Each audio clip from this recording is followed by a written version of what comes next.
অনেক কথা আছে হারামের উপরে, আমি ওইদিকে না যাই। তবে আপনারা এই বিশাল আয়োজনে আপনারা উঠা বসা করবেন না। এখন আমাদের প্রধান আকর্ষণ, প্রধান বক্তা আপনাদের কল্যাণে, আপনাদের অনুরোধে বিদেশের মাটি থেকে, অন্য দেশ থেকে আপনাদের এখানে নিয়ে আসা হয়েছে। তার ব্যক্তিগত একটা গুরুত্ব আছে এবং তার ইলমকে, তার জ্ঞানকে আমরা সম্মান করি। এই পর্যায়ে, এই পারপাসে তার যথেষ্ট জ্ঞান আল্লাহ তাকে দিয়েছেন, মাশাআল্লাহ। তার এই জ্ঞানের ঝুড়ি নিয়ে আপনাদের সামনে হাজির হবেন এবং অগ্নিস্ফুলিঙ্গের ন্যায় দেখতে পাবেন তার জ্ঞানের কথাগুলো কিভাবে আপনাদের সামনে উপস্থাপন করছে। আমার এই 5টা সাজেশনই যে আপনার জীবনের মূল মন্ত্র, একমাত্র সাজেশন তা কিন্তু না। আমি 5টা সাজেশনের মধ্যে সালাত, সিয়াম, হজ, যাকাত কোনোটাই তো নিয়ে আসতেছি না। আমি একদিক থেকে জাস্ট কৌশল, যে এটা যদি বেঁচে থাকতে পারি, খেয়াল করি আমাদের সামাজিক জীবনে, পারিবারিকভাবে, তাহলে আমরা ইনশাল্লাহ অন্তত অপমানিত হব না। সালাত তো আপনার কাছে, সিয়াম রাখতেই হবে, এটা নিয়ে কোনো কথা নাই।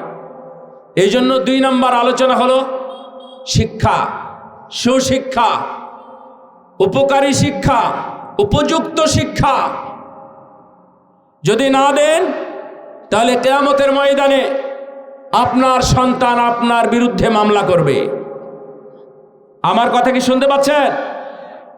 আপনার সন্তান যদি আপনার বিরুদ্ধে মামলা করে, আপনার জবাব সেদিন কি হবে? সন্তান বলবে, হে আমাদের রব, আমার মা অথবা বাবা, তাদের কারণে আমি বিভ্রান্ত হয়েছিলাম, তারা আজকে কোথায়? তাদেরকে ডেকে নিয়ে আসো। তাদেরকে আমরা পায়ে পিষে আমরা আমাদের সিদ্ধান্ত মেনে নিতে চাই। এইভাবেই সন্তান আপনাদেরকে অবমূল্যায়ন করে জাহান্নাম নিশ্চিত করে তারা জাহান্নামে যাবে। রাসূল সাল্লাল্লাহু আলাইহি ওয়াসাল্লাম বলছেন, সব ছেলেরাই ভালো, মা বাবার কারণে তারা হিন্দু, ইহুদি, খ্রিস্টান, বৌদ্ধ এবং অগ্নি পূজক, মূর্তি পূজক হয়। মা বাবার কারণে তারা হারামখোর হয়, মা বাবার কারণে তারা বেপরদা হয়, মা বাবার কারণে তারা অশিক্ষা, কুশিক্ষা গ্রহণ করে। আপনার ছেলেকে মাদ্রাসায় দেওয়ার দায়িত্ব আপনার নাকি আপনার ছেলের? বলেন তো, আমার কথা কি বুঝেন? আপনার ছেলেকে মাদ্রাসায় দিবেন না স্কুলে দিবেন, এই দায়িত্বটা কি ছেলের উপরে নাকি আপনার উপরে? আপনি কি স্বীকার করেন? তাহলে এর আসামি কি ছেলেরা হবেন, আপনারা হবেন? আপনারাই হবেন। এটা খুব জটিল কথা। আপনার ছেলেকে কোরআন না শিখিয়ে স্কুলে দিলেন কেন? হাই স্কুলে দিলেন কেন? কলেজে গেল কেন? বিশ্ববিদ্যালয়ে গেল কেন? চাকরি খুঁজতে গেল কেন? ওযুই জানে না, ও নামাজি জানে না, কোরআনও জানে না, নবীকে চেনে না, আল্লাহকে চেনে না, দিন শিখেনি। তাহলে এর সব দায়ভার আপনার। সমাজ পরে, সমাজের দায়িত্ব আছে, এটা পরে, আপনার আগে। এই জন্য সন্তানকে কি পড়াবেন, কোথায় পড়াবেন, কেন, সন্তানকে কি পড়াবেন, কোথায় পড়াবেন, কেন, এর জবাব আপনার কাছে থাকতে হবে। যদি না থাকে, কিয়ামতের ময়দানে ওরা আপনার বিরুদ্ধে মামলা করে রেখেছে, এই মামলার আর্গুমেন্ট হবে, এর ফায়সালা হবে, তারপরে আপনি অন্য কোথাও যেতে পারবেন। আল্লাহ যেন আমাদেরকে তৌফিক দান করেন, বলেন আমিন। রাসূল সাল্লাল্লাহু আলাইহি ওয়াসাল্লাম উত্তর দেব? হ্যাঁ, তাহলে 2 মিনিট অপেক্ষা করি। হ্যাঁ, 3 নম্বর, সন্তানকে আদব শিখাবেন। আপনাদের কাছে আলাদা বাণী হচ্ছে, তাই না? শয়তানের সব ছিল আদব ছিল না, ওর তাকওয়াও ছিল, শিক্ষাও ছিল, ও জ্ঞানী, ও পরহেজগার। কিন্তু আদব না থাকার কারণে বেয়াদব জন্মগ্রহণ করেছে, বেয়াদব হয়েছে, আল্লাহর সাথে বেঈমানি বেয়াদবি করেছে। এই জন্য শয়তান প্রতিদিন আমরা আউযুবিল্লাহি মিনাশ শাইতানির রাজিম পড়ে থাকি। কোটি কোটি মানুষ তাদের বিরুদ্ধে, তাদের প্রতারণা থেকে মুক্তির জন্য এই দোয়াটা পড়ে থাকে। কেন? শুধু আদব ছিল না তাই। আপনার ছেলের শিক্ষা আছে, আদব নাই, কোনো দাম নাই। আপনার ছেলের শিক্ষা নাই, আদব আছে, অনেক দাম আছে, মাশাআল্লাহ। আপনার মেয়ে ভালো, সুন্দরী এবং শিক্ষিতা, কিন্তু বেয়াদব, আমি ওই মেয়েকে বাড়ির বউ করব না। আপনিও আপনার ছেলের জন্য ওই বউকে বাড়িতে নিয়ে আসবেন, আমি জানি। তার মানে বেয়াদবের কোনো দাম নাই। ও যতই সুন্দরী হোক, শিক্ষিতা হোক, বেয়াদব বেয়াদবি, বেয়াদবের কোনো মূল্য নাই। এটা শিখবে কোথায়? মা বাবার কাছে। সন্তান স্কুলে গেছে, ম্যাডাম বলতেছে তোমরা কি হতে চাও লিখো। বলে না আমরা কি হব? তো কেউ বলে আমি মাস্টার হব, ডাক্তার হব, ইঞ্জিনিয়ার হব, আমি প্রফেসর হব, আমি অফিসার হব, আমি পুলিশ অফিসার অথবা নেভি অফিসার, আর্মি অফিসার। একজন লিখেছে আমি সাহাবী হব, উরিদু আন আকুনা সাহাবিয়া, সাহাবী হতে চাই।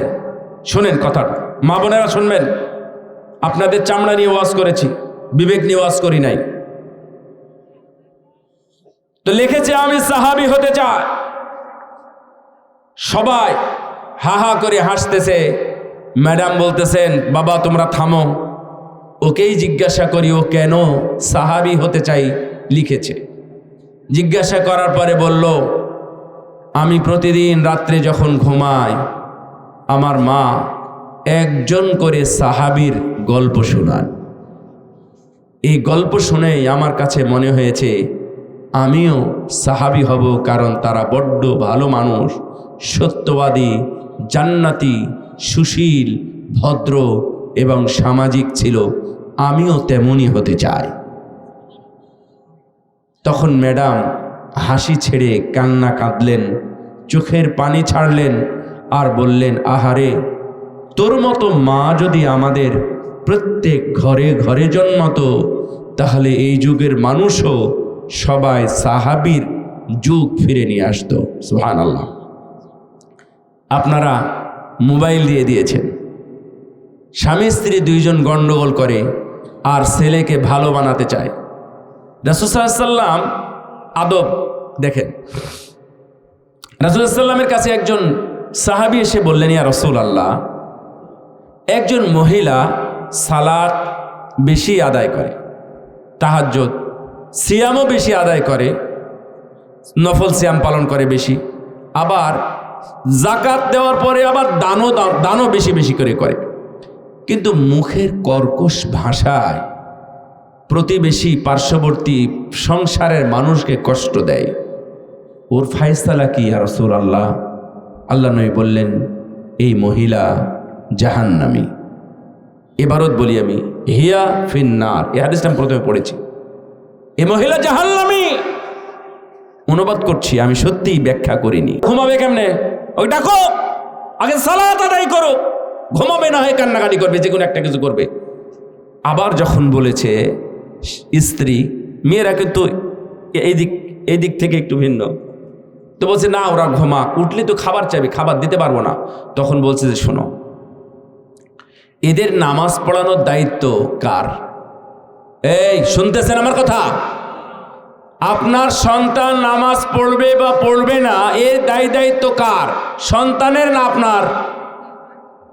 মুখ ফুটে বলেন না কার? লজ্জা পাচ্ছেন? মানে ওদেরকে ডেকে তুলেন না তো ঘুম থেকে, এই জন্য মুশকিল। এই সার নামাজের কথা বলেছি আমি।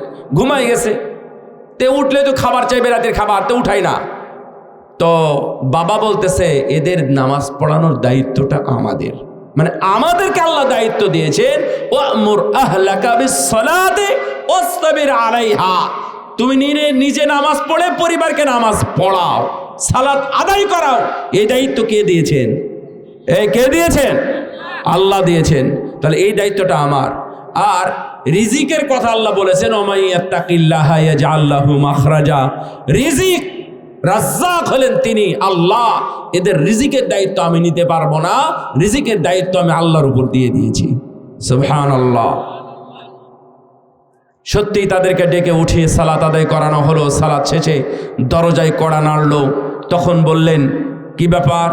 বললেন যে এই খাবার প্লেটটা আগে আপনি ধরে আমাদেরকে উদ্ধার করেন।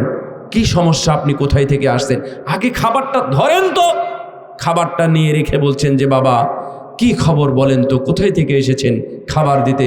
বললেন যে আমাদের একটা মিটিং হচ্ছিল, এই মিটিংয়ে আমরা কিছু ডিল ফাইনাল করতেছিলাম, হচ্ছিল না ব্যবসা বাণিজ্যের, তো তারা রাগ করে খাবার টাবার থুয়ে উঠে চলে গেছে। খাবার কি করব মনে করলাম, দেখি এত রাত্রে কোন বাড়ির মানুষ জেগে আছে, যেই বাড়ির মানুষ দেখবো জেগে আছে সেই বাড়িতেই খাবারটা ঢুকিয়ে দিব, তাই আপনার বাড়িতে আমি খাবারটা দিতে আসছি। সুবহানাল্লাহ। রাসূল সাল্লাল্লাহু আলাইহি ওয়াসাল্লাম বললেন তার উম্মতকে লক্ষ্য করে, লাউ আন্নাকুম তাতাওয়াক্কালুনা আলাল্লাহি হাক্কা তাওয়াক্কুলিহি লারাযাকাকুম কামা ইয়ারযুকুত তায়রা তাগদু খিমাসান তারুহু বিতানা। হে আমার উম্মতেরা, তোমরা যদি আল্লাহর উপর ভরসা করার মতো ভরসা করো, মহান আল্লাহ অবশ্যই তোমাদের রিজিকের ব্যবস্থা করে দিবেন। যেমন ভাবে তিনি পাখিদের রিজিকের ব্যবস্থা করেন। প্রতিদিন সকালে যখন ঘুম থেকে উঠে তারা বাহিরে যায় খাবারের সন্ধানে, তাদের জন্য কোথাও রান্নাও হয় না, তাদের জন্য কোনো চাষাবাদ কোনো আবাদও হয় না, তাদের জন্য কোনো এমপি নাই, কোনো মিনিস্টার নাই, কোনো খাদ্যমন্ত্রী নাই, তাদের জন্য কেউ খাবার তৈরি করে রাখে না। কিন্তু আল্লাহ রাব্বুল আলামিন তাদের সবার জন্য এই খাবারের ব্যবস্থা করে দেন। ও তারুহু বিতানা। আবার যখন বিকেলে ফিরে আসে তখন তারা পেটটি ভরে আবার তাদের নিজ নিজ বাসায় ফিরে আসে। আমি দেখেছি এই বাংলাদেশে, অন্তত এই বাংলাদেশে মানুষের চাইতে 6 গুণ বেশি পাখি আছে। কত গুণ? 6 গুণ বেশি পাখি। তার মানে বাংলাদেশে 17 কোটি যদি মানুষ থাকে, প্রায় 100 কোটি পাখি আছে বাংলাদেশে। শুধু বাংলাদেশে নয়, পুরো পৃথিবীতে 5 বিলিয়ন। তাহলে কত হয়? না, 5000 বিলিয়ন।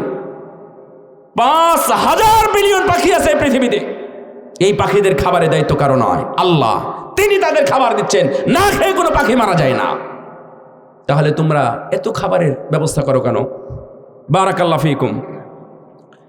আমি আপনাদের এই উদ্দেশ্যটা শেষ করি। তা হলো সর্বশেষ কথা, আমি যেটা বলেছিলাম আদব শিখাবেন। আর সর্বশেষটা হলো তাদেরকে ভালো বন্ধু বানাবেন। ভালো বন্ধু যদি ভালো না বানান তাহলে সন্তান ভালো হওয়ার সম্ভাবনা নেই। এবং শেষ, দোয়া করা। নবী রাসূল তাদের জন্য দোয়া করতেন, আপনারাও তাদের জন্য দোয়া করবেন। এটা কিসের উদ্দেশ্যে? জালসা মসজিদ মাদ্রাসা নাকি সত্যের সন্ধানে ইসলামী সংঘ অ্যান্ড পাঠাগার এর উদ্যোগে আয়োজিত আজকের 2য় বার্ষিক ওয়াজ মাহফিলে যারা উপস্থিত হয়েছেন তাদের সবাইকে স্বাগত এবং তাদেরকে ওয়েলকাম এবং মুবারকবাদ জানাচ্ছি তাফসিরুল কোরআন মাহফিলে। আজকে আমার জান্নাতে যাওয়ার 5টি সাজেশন আপনারা মনে রাখবেন। 1 নাম্বার, হারাম মুক্ত করা। 2 নাম্বার, সুশিক্ষা উপকারী শিক্ষা দেওয়া। 3 নাম্বার, তাদেরকে আদব দেওয়া। 4 নাম্বার, তাদের জন্য দোয়ার ব্যবস্থা করা, মানে আপনি দোয়া করবেন। এবং 5 নাম্বার, তাদেরকে ভালো বন্ধু তৈরি করে দিবেন। লোকমান তার সন্তানদের বন্ধু তৈরি করে দিয়েছিলেন, আপনিও তাদের জন্য বন্ধু তৈরি করে দিবেন। আল্লাহ রাব্বুল আলামিন যেন আমাদের 5টি বিষয়ের দিকে খেয়াল রাখার তৌফিক দান করেন। আরও কথা আছে বলবো ইনশাআল্লাহ। গোবিন্দগঞ্জ থেকে স্টারলাইট কয়েল, এটা কি ফ্যাক্টরি? এটা না, ফ্যাক্টরির মালিক আলিউর রহমান নাহিদ ভাই, উনি আমার হাতে এখন দেখতেছি নগদ 5000 টাকা তিনি দান করেছেন। মাশাআল্লাহ। আল্লাহ যেন তার দানকে কবুল এবং মঞ্জুর করেন, বলেন আমিন। এলাকায় রাজশাহীতে যেভাবে চলে, আগে চলতো, এখনও কিছু চলে, তবে কিছু পরিবর্তন হয়ে গেছে। আগে যেটা ছিল তা হলো এই যে 1 বিঘা সম্পত্তি তুমি নেও আর তুমি এর উপর চাষ করে খাও, এর বিনিময়ে তুমি আমাকে 3000, 5000 বা 10,000 টাকা দিবে বছরে। যদি 2 বছর খেতে চাও তাহলে 20,000 দিও, 3 বছর খেতে চাইলে তুমি 30,000 দিও। এরপরে ও 3 বছর জমিতে যা ইচ্ছা তাই আবাদ করবে, অথবা ও যত লাখ কোটি টাকা ইনকাম করতে পারে ইনকাম করবে। যদি কম হয় টাকা ইনকাম, সেটা তার তাকদিরের ব্যাপার এবং তার ভাগ্যের ব্যাপার। এইটা হলো জায়েজ। অনেকে এই জিনিসকে খাই খালাসি বলে থাকে, এইটা জায়েজ, বাকিগুলো জায়েজ নয়। আমি জানি যে কেউ কেউ হয়তো বা বলতে পারে এটা জায়েজ, এটা যদি এই করে সেই করে, এটা যদি আবার খাজনা পরিশোধ করে দেয় তাহলে এটা জায়েজ। মূলত এটা এসেছে ধার দেনা থেকে, মানে ধার দেনা যেন দুনিয়া থেকে উঠে যায়, এই জন্যই এই পদ্ধতিটা দুনিয়াতে চালু হয়েছে। এখন আর কেউ ধার দেনা চায় না, বলে যে আমার এই স্বর্ণের গহনা অথবা মোবাইলটা রাখেন, বিনিময়ে আপনার কিছু টাকা দেন, আমি যদি টাকা পরিশোধ করতে না পারি তাহলে এই জিনিসটা আপনার হয়ে যাবে। এই হলো একটা অধ্যায়। তার মানে টাকা দিল, দেওয়ার পরে ওর বিনিময়ে কিছু খেতে থাকলো, অর্থাৎ ও সুদ খেতে থাকলো। এইটাকে দুনিয়ার অধিকাংশ আলেম ওলামা এটাকে সুদি হিসাবে উল্লেখ করেছেন। হ্যাঁ, আমাদের দেশে অনেকেই ডেস্টিনিকে আলেমরাই কিন্তু জায়েজ বলেছিল, এটা আপনাদের মনে থাকার কথা। এই দুনিয়ায় এই বাংলাদেশে অনেকেই বলেছিল 7 ভাগে কুরবানি দেওয়া যায় না, এটা কুরবানি হয় না। অথচ আমরাই আবার আলেমরা ঘুরে ঘুরে বলতেছি যে হ্যাঁ 7 ভাগে কুরবানি দেওয়া যায়, এটা জায়েজ, এতে কোনো সন্দেহ নাই এবং কোনো সমস্যাও নেই। এই বাংলাদেশে অনেকেই তাকাফুল নামে ইসলামী লাইফ ইন্স্যুরেন্সকে জায়েজ বলেছিল, আবার এই তাকাফুলকেই আমরা সময়ের ব্যবধানে বলতেছি না এটা হারাম। কিন্তু এক প্রকার আলেম, যারা এক ধরনের আলেম, যারা প্রথম থেকে এই বিষয়ে খুব শক্ত ছিল, এখনো তারা শক্ত অবস্থানে আছে। জমি বন্ধক দেওয়াকে হালাল করার, ইনিয়ে বিনিয়ে হালাল করার তেমন কোনো প্রয়োজন নেই। এটা সুদ যে খাওয়া হয়, এটা আপনি হয়তো আরো 2-3 বছর 10 বছর পরে বুঝবেন। আল্লাহ আমাদেরকে বুঝার তৌফিক দান করুন, বলেন আমিন।